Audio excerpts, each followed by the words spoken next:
First question: the Indian data localization wave is the latest digital battleground. So, Indian data localization wave is the latest digital battleground between government and industry, examined in the context of BN Srikrishna Committee report. BN Srikrishna Committee report related with data localization. So, our answer: data localization law requires data about nation's citizens or residents be collected, processed, and stored inside the country. So it is the law requires data about a nation's citizen or residents be collected, processed, and stored inside the country. Recently, RBI has set global companies a deadline for storing financial data in India. BN Sri Krishna Committee recommendation: every data fiduciary should store on one live serving copy of personal data in India. The government has the authority to relax conditions based on critically uh, based on critically of information and situation. The government has the authority to relax conditions based on the critically of information and the situation. So it is mainly related with VN Srikrishna Committee. So every data fiduciary should store on one live and serving copy of personal data in India.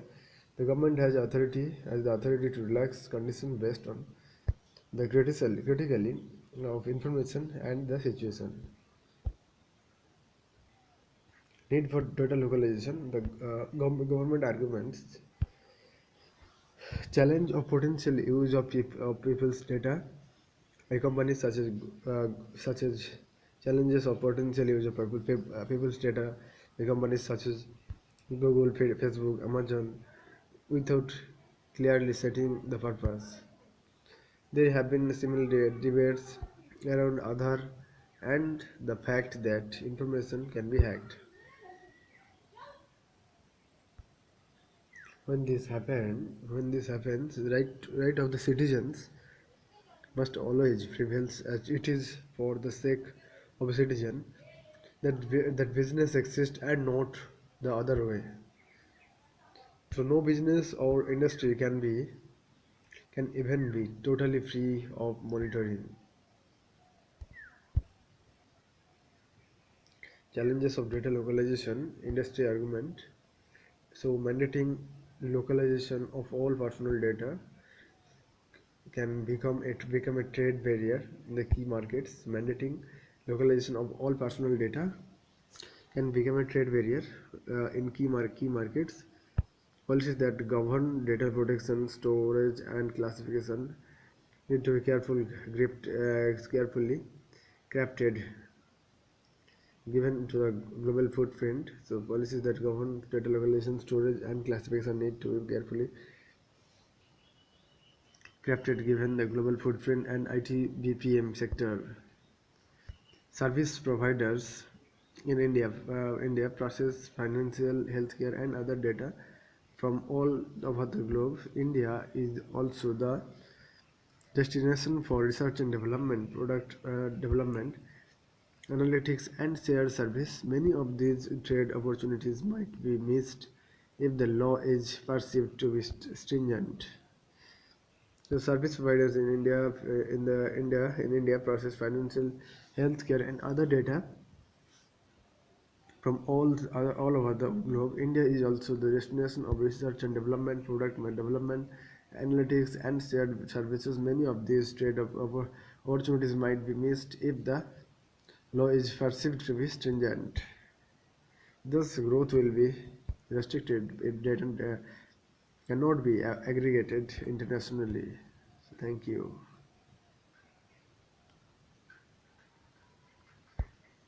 And second question, migration. So, migration from developing and developed societies in search of livelihood opportunities has transformed human society.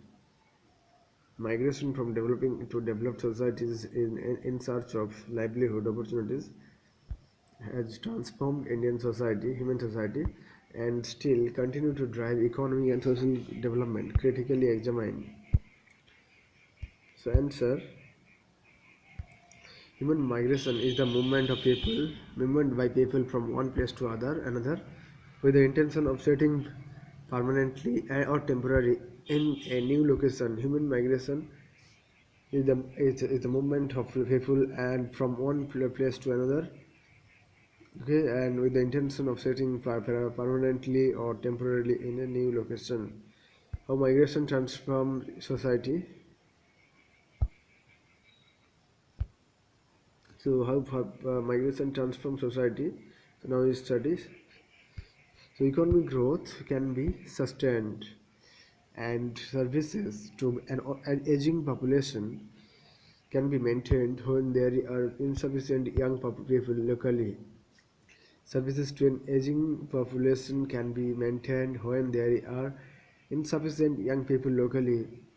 Pension gap can be filled by the contributions of new young workers and they also pay taxes. Immigrants bring energy of innovation and host societies are enriched by cultural diversity. And here you can see aging population can be maintained when there is insufficient young people locally and pension gap can be filled by the contribution of new young workers and they also pay taxes. And developing countries benefit from remittance that now often outstrip foreign aid. And unemployment is reduced and young migrants enhance their life prospect. Returning migrants bring services, savings and skills and international contracts. Returning migrants bring savings, skills and international contract. So, next question.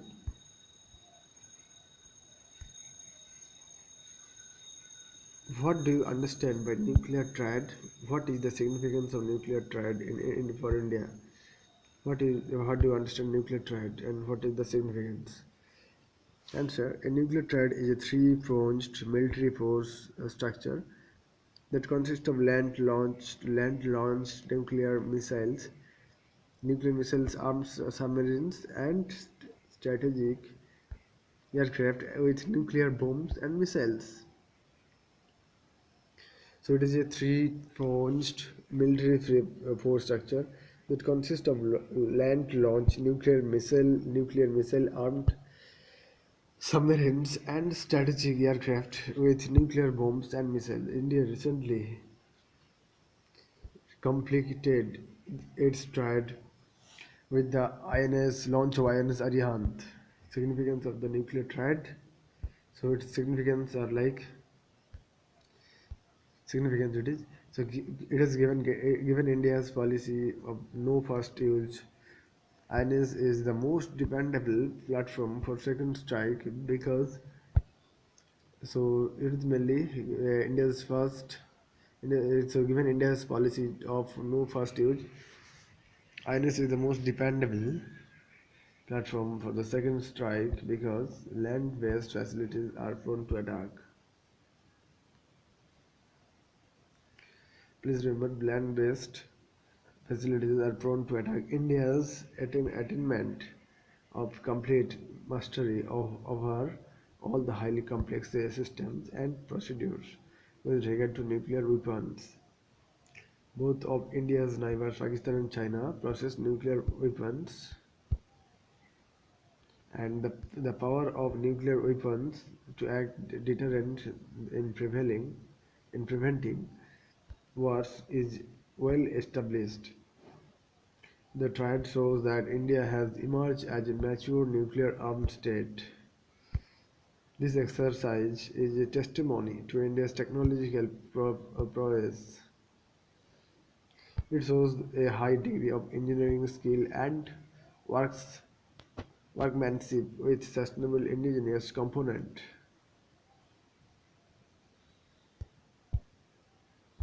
Last question: what is corporate governance, and what needs to be done in order to strengthen corporate governance in India?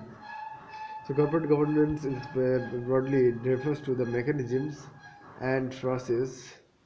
It is broadly refers to the mechanisms and process by which a corporation is controlled and directed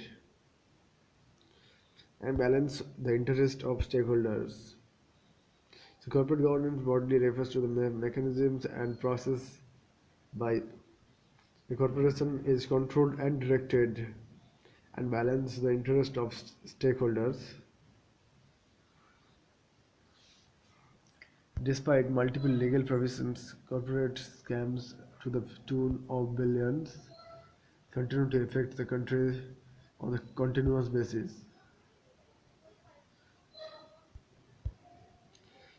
Way ahead for India. Uday Kotak Committee recommendation disclosure requirements. Listed companies should disclose the utilities of funds raised from preferential allotment and qualified institution placement. And B is the annual report should contain the disclosure of all the fees paid to statutory editors. AC, if auditors are changed, then their reasons for resignation should be disclosed to the stock exchange. If auditors are So it is Uday Kotak committee. If auditors are changed, then their reasons reasons for registration should be disclosed to the stock exchange. And second is the expertise skills of directors and board members need to be disclosed. And listed entities are also required to disclose in the annual report any transactions of the listed entry with any promoter and promoter group which holds more than 10% of the shareholding. Listed entities are also required to disclose annual report any transaction to the listed entry with any promoter or promoter group which holds more than 10% of the shareholdings. No person who is a part of the promoter group can be appointed as an independent director. Persons who are found independent directors in some other entity. So persons who are not independent directors in some other entity in which a non-independent director of the listed entity is the independent director will not be eligible to be appointment as an to be appointment as an independent director in the listed entity. The role of the certain board committee and need to be expanded. The audit committee is additionally charged with the responsibility for the utilization of loans and loans advanced by the holding companies to subsidiary companies in excess of 100 crore or 10% of the asset size of the subsidiaries. Nomination and remuneration committee is now required to recommend payment of the senior management and the risk management committee. Nomination and remuneration committee is now required to recommend nomination and remuneration committee is now required to recommend payment of the senior management, and the risk management committee has also been made responsible for assessing cybersecurity threats.